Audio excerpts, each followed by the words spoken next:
gwe wenna yakatweyungako ku KRIO TV. Tuli mu kuziika kwa muganda waffe Mutyabule Charles eyatuvudde ku maaso nga mu kiseera kino ndaba abantu ab'enjawulo batandise okuba nga batuuka wano. Ndaba omwogezi w'ekisinde kya People Power omwami Joel Ssenyonyi amaze okutuuka, Chairman Nyanzi amaze okutuuka. Embeera bwekyo bweri mu kiseera kino, gwe wenna ayakatweyungako. Mpozi Pastor Muwanguzi y'omu ku bali mu kuteekateeka wano embeera nga bwe mugiraba mu kiseera kino. Mujja tusonyiwamu ka network si kalungi, ekifaananyi kiyinza obutavaayo bulungi, naye nga tugenda gezaako okuba nga tubawa buli kigenda mu maaso mpola mpola wano ku mukolo ogw'okuwerekera muganda waffe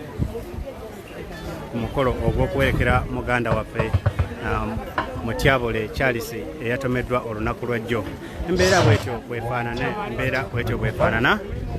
Tusangaire okubabona mulijja maiso nga mutuuka baliziba naife. Tusangaire embeera bwefaanana mwebaletuuka makungubaga kani embaga ya muganda waife esembayo. Tubaniriza mwena omulijja maiso nga mutuuka ku mukolo gwa muganda waife ogusembayo gw'okumuwerekera. So tubaniriza ino aye kandeke mukulu wange ayogere keze muto we nkali kwogera. Nendo okwaniriza abalizi mwena abatali basambo ndala gwe twaviirirwa ku muganda waife Mutyabule Charles. Bana mwebala otwiruukirira. Nendo okwebaza abataka aba betusoboire oba nabo okuva muganda waife bwe yatuviireko. Abataka mwakoze omulimu gw'amaanyi. Nendo okubeeyanzaako eswiiso. Mwebale ino mwebalire irala. Nendo okwaniriza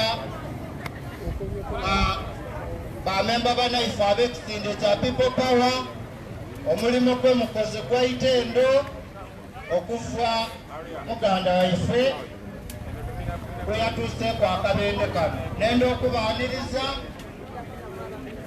mwena mutyame entende tusobole okutambuza kuba guno n'omukolo ogusembayo gwa muganda waife. Mwebale ino mwebalire irala abagenyi abaviire ekumpi n'ewala. Nendo okubaaniriza nti kano n'akaseera okutandika omukolo. Nendo okubaaniriza mwebale kuyiga mwebalire irala. Embeera bwekyayimiridde wano mu kuwerekera muganda waffe Mutyabule Charles. Akaseera bana abali ewala musobole okusemberaku kuba porogulaamu enaatera okutandika. Ndi kusaba porogulaama oba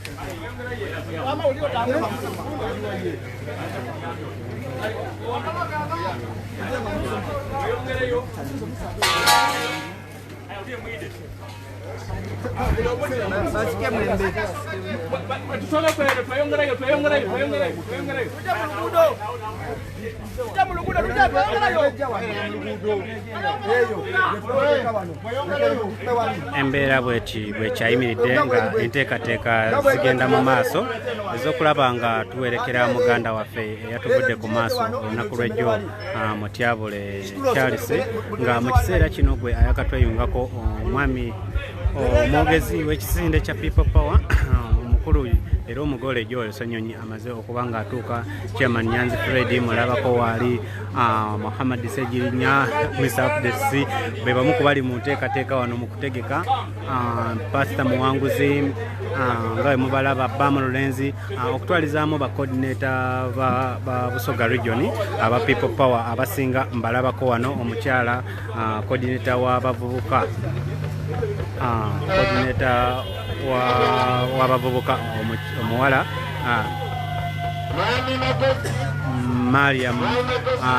Maria Natabi naye mulabyeko wano nga y'omu ku bali mu kuteekateeka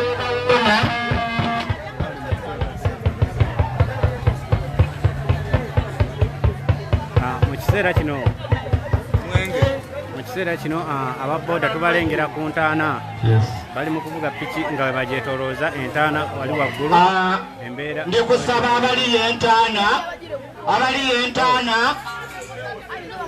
entaana musobole okulekera okola oyo komedi puroguramu etandike. Ndikusaba abagenyi mulekera okola komedi oyo puroguramu etandike.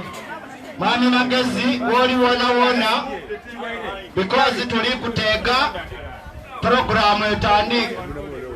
Ndisaba sekretary Mwami Kamyuka kuba mutyo bwe mwalondeibwa okuba banayinwa ab'omukolo guno ogwa Mutyabule Charles. So ndisaba buli omu asobola okuba nga ali awo we yalondeibwa okukola omulimo. Aye tudemu abaniriza abanyabo ne basebo badada baife bakojja bamaama abako ab'Oluganda n'ab'emikwano tubaniriza mu luya luno. Mwebale kwida, mwebale kutwiruukirira, mwebale ebyona byona bye mwakoze. Ndikusaba MC ajja kutukobera bwe tujja okutambula. Mwebale ino, mwebalire irala. Kale nayanziza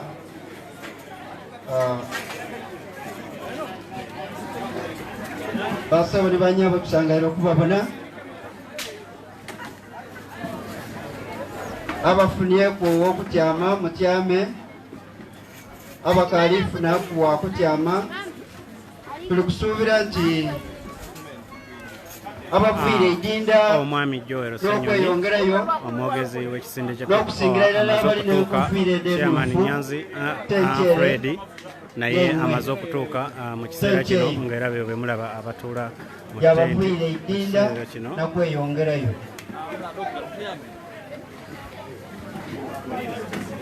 Tenkyere eya Honorable Kibalya y'abataka abataka tenti yaife neere eya Honorable Kibalya eri ku saidi ya Mwami Mukembo Tabusibwa James. Abalikola ku tenti eno balina mwanguyeeku, abalikola ku tenti eno mwanguyeeku.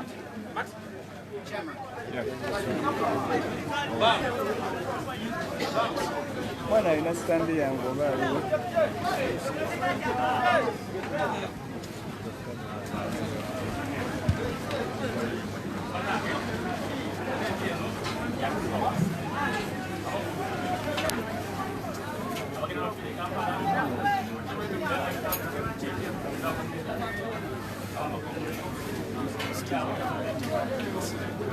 Anenda okutegeeza nti bana tenti tukaataawo because tenti eno erimu ababukofiira obumyufu baba delegates ba people power obukiiko bwona bwona Uganda okuva yeetandikira niyeekanga. Tenti eno erimu abagenyi abaviire okumpi n'ewala tusobola okugikozesa twasobola okukola ki bano abavubuka ebakoba tamunkole ekyekisaine omuvubuka okukolebwa tutaba abavubuka bakuswala tuba abavubuka ab'omulembe guno abali ekyokuboneraku. So ndibasaba nti obutebe bwe butuuse mu busharinge mu tenti eyo tusobola okusampyasampyako. Essaawa tulina ntono mwidi olw'obuzibu bwa coronavirus COVID-19 n'obwa social distance buleeta obuzibu titukaalina idembe lyakuziika nga bwe tuwenda. So ndikubasaba bw'obanga oli kumpi n'imwino batulagira twafuna minisita w'ebyobulamu atulagira nti mita zina so tuteewo social distance olw'okwewala omusuuda guno okuzira ku idagala ate abantu nibawona nga bakulwaire. Kale tulina okola ng'ekintu bwe kyetaagisa. Nenda okutuusa okusangaaza abantu mwena bwe mwawulira ekizibu kino eky'okufiirwa omwana waife Mutyabule Charles. Kitalo ino nti twaviirwa ku Mutyabule Charles mumaani wakati wasobolera okuyamba eiwanga lino n'olinunula. Nenda okutuusa okusaasira eri amaka gano, okutuusa okusaasira eri abataka.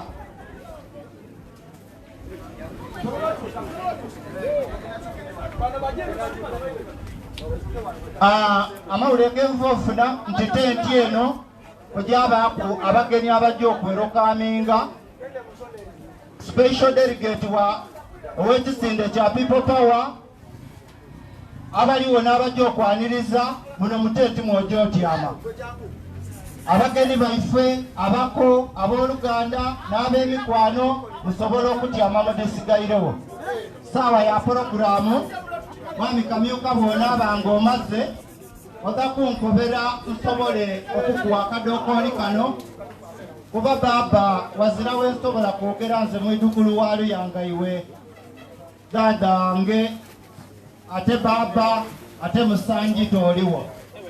Nenda okwaniriza Honorable to be Pastor Muwanguzi. Baba byona bye mwakoze nga People Power, byona bye mukoleire oluya luno, byona bye muteeseteese, byona bye mukoze kusaidi ya People Power. Twenda okubyeyanza kuba kiraze nti singa ogema Bugabula South ogakuba omukulembeze omutuufu. Baba webale okulembera aba People Power. Nenda okwaniriza abataka omutwiruukirire twabaire niimwe wano okuva lwe twafunye amawulire nti Mutyabule Charles agiire. Mwebale ino, mwebale otaawo omubiri, mwebale otaawo ebiseera na buli kintu kye mwakoze. Baba kankugemya akadokoolo.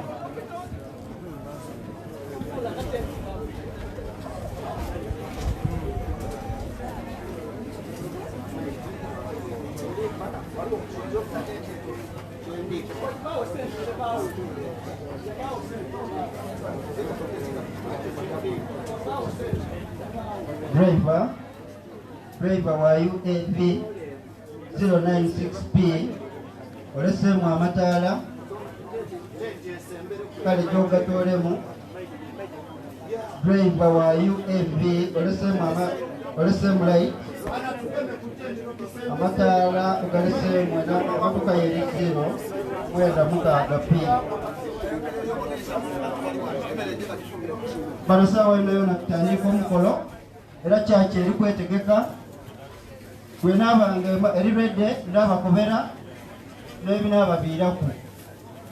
Aye nga tenti eyo eri wansi ya bamikwano, ab'emikwano nabali mu tenti eyo ey'owansi. Tenti eyo okusaidi eno eri enumba eri mu omugenzi eyo y'abataka. Tenti eri saidi ero eringirire ey'abataka eyo y'aba People Power.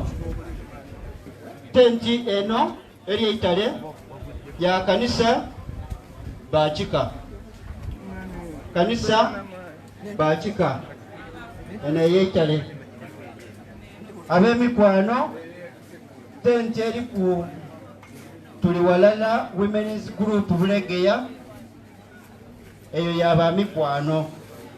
Tenti eri ku Friends of Honorable Henry Morris Kibalya MP Bugabula South Constituency na Misambya Parish y'abataka era abaana Misambya Parish. So mwagezeeko okutyama mutyo tuli kujja kutandika omukolo.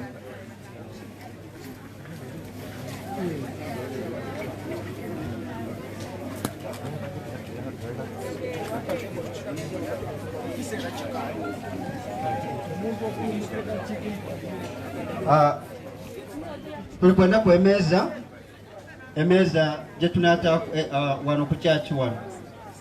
Then emeza enaaba kubode mwangu yeku Reverend ali kukoba nti yali ready. Ate mwidye na kudino tuli mu kafyu didi n'essaawa diri 7 byonna okujja okuwera essaawa 8 nga tumaze omukolo ng'abagoola bagoola abasigala basigale. Kale bana twanguyeeku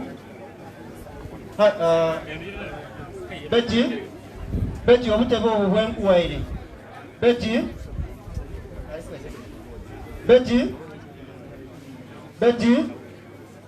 obutebe bwenkuwaire butuweereze wano obwakyaki.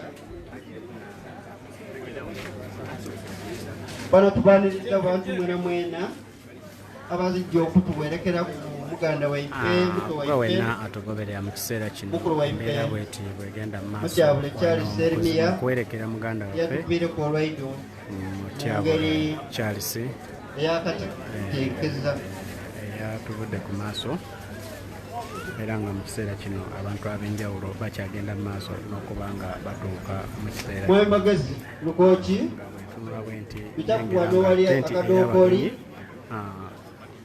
okuviira ddala kulayini esooka waggulu bitakuwano wali akadookoli wano coordinator ba kisende kya People Power ababusoga nawe aboyina ku mwemagezi omusanyu naye amaze okutuuka swengere mulengerako coordinator w'abavubuka Maria Natabi naye waali omu ku bakola ku nteekateeka. Mu kiseera kino nnengera omukulu Nyanzi Fred Sentamu naye nga mwami magezi wona woli lukoki kano n'akaseera osobole okwiddaku kuba twakulonze okuba MC w'omukolo guno nga batuuka mu kifo kino okwerekera muganda waffe mu kitiibwa. Basebo banyabo twakyamye nga famire twalonda mwami Geoffrey asobola okugema amakubugo. Mwami w'Envinde n'omwami ono akyami wano mu tenti eno eya church aligema amabugo. Yo obanga toli kubona muntu wakwa mabugo n'omwami oyo n'alikola mu lulumbe luno.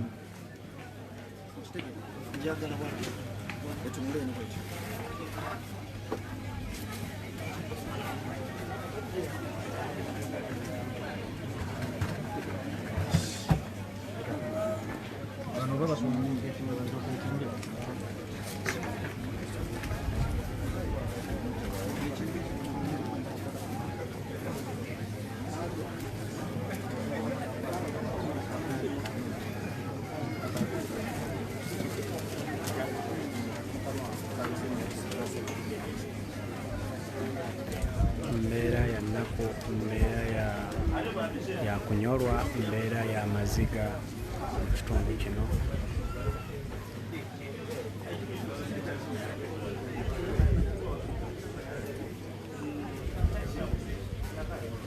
Nenda okutuusa okweyaza abalizi mwena bwe twambaire ekyambalo ekirala nti mwebale otwiruukirira puroguramu enaatera okugendo mwebale kuyiga mwebale kutwiruukirira bwe mwawulira ekizibu kino. Tidakoma kweyaza abantu b'ekyalo kino abataka bange betwasuze nabo wano okuva omugenzi bwe yatuviireku. Mwebale ino bye mwakoze byona mwebale okufumba mwebale okutubeererawo kuba ekikangabwa kino kyagwirewo ondi ekizibu ekiggwaku tomana muzira. Mwebale ino mwebalire irala.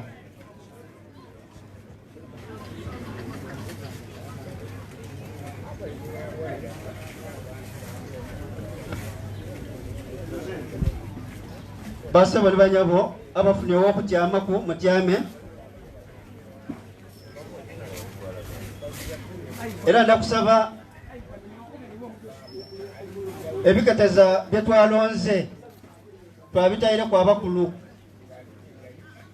buli kiketeza kiriku omukulu ndikubasaba bwoba n'ensonga ng'egema ku magombe kambakobere gwe mukobera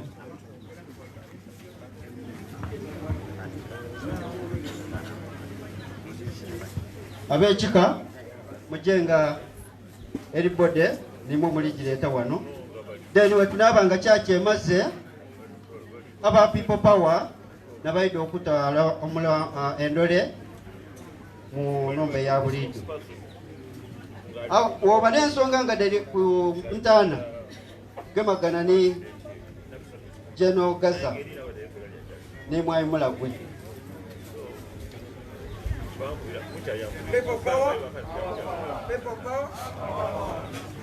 bwe biba byakulya Mwami George Tabusiwa ni Mr. Mukuve bwe kiba kya tent kyakutyamu otayita kunsaba katebe Madam Maria Natavi, Mr. Mayanja John and Mr. Waibinde Geoffrey. Now, next church Eric Mwami Tabusiwa James ni Mwami Waibinde man.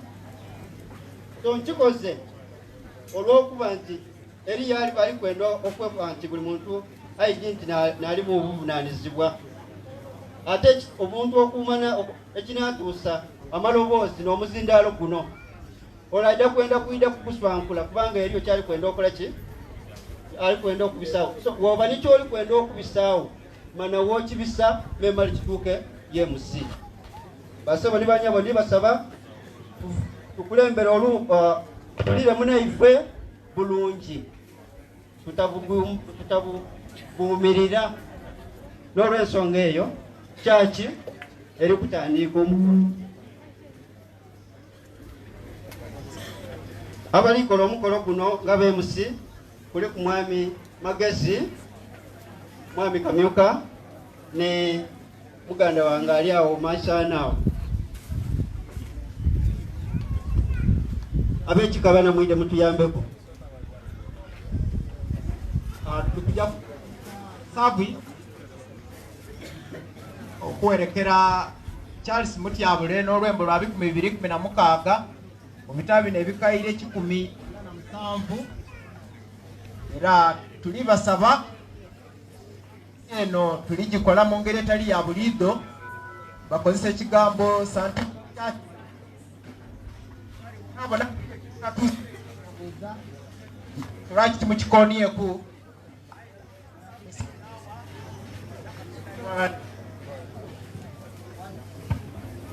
Wananga mulutololo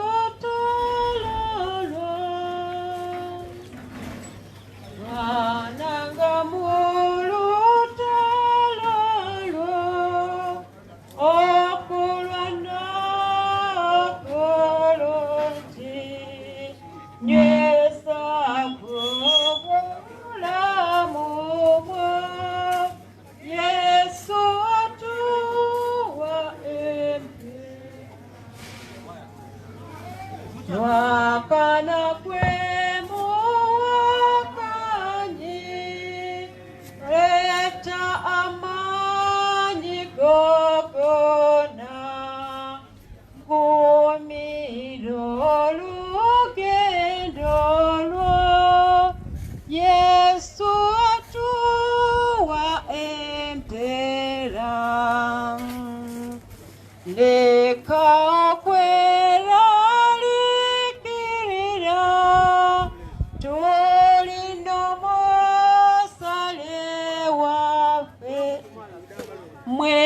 Mwesigeye oliraba Yesu wetu webirungi Tosirika alikumpi Tajolola nakwe Kiriza kwe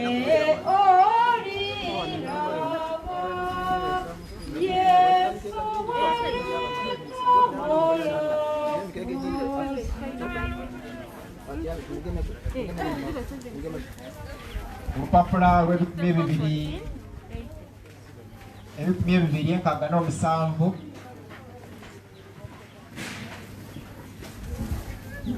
nze kuzuukira n'obulamu akkiriza nze newankubadde nga afudde aliba mulamu na buli mulamu amukkiriza atalifa mirembe n'emirembe.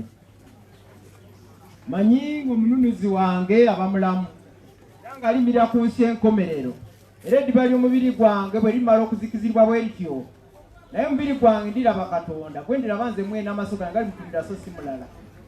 Tetwaleta kintu mu nsi kubanga era tukiyinza kujja mu kintu. Mukama yawa era Mukama yaggyeewo, erinnya lya Mukama lyebazibwe. Tweyongere n'okwewooya nga twatulesa abaana ba Katonda. Kitaffe ali mu ggulu, erinnya lyo litukuzibwe, obwakabaka bw'obujje byagala bikolebwe mu nsi nga bikolebwa mu ggulu. Tuwe emmere yaffe ya leero, tusonyiwe okwonoona kwaffe nga ffe tusinye abatonoona, totutwala mu kukemebwa naye otulokole mu bubi, kubanga obwakabaka n'obuyinza n'ekitiibwa bibyo emirembe n'emirembe. Amiina. Mukama abeere nammwe. Tuyiza kuwuliriza ekyawandiikibwa okuva mu ndagaano empyaka era nga kijja kusomebwa n'omu ku baweereza. Asaba abandi tutyame abalinako okutyama.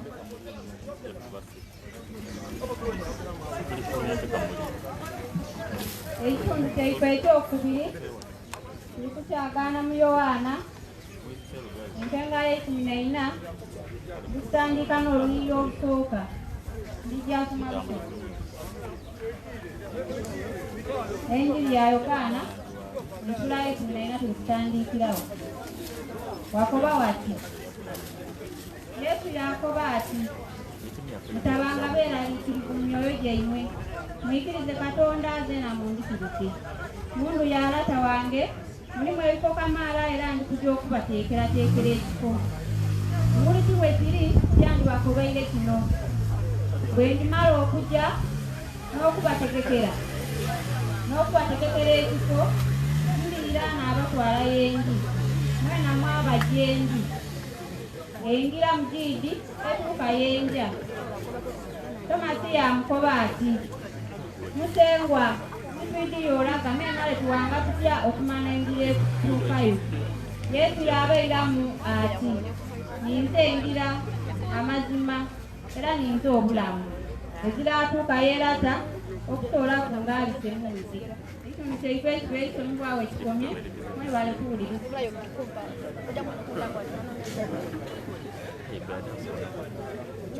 Kantwala omukisa guno okubaniriza mwena obuweereza buno, ebindi tidda kubyogera enandibaye nkoba nti nga mwine ibanga ayeria byatulemyeremyeira nandibaye nkoba nti aku masiki muyinza okamu tuderabiireyo aye nga kyamazima obuweereza bwe tuli kukola mwebali kwita. Sebo Speaker wa Busoga Lukiiko nsanga bona newankubadde oli mutabani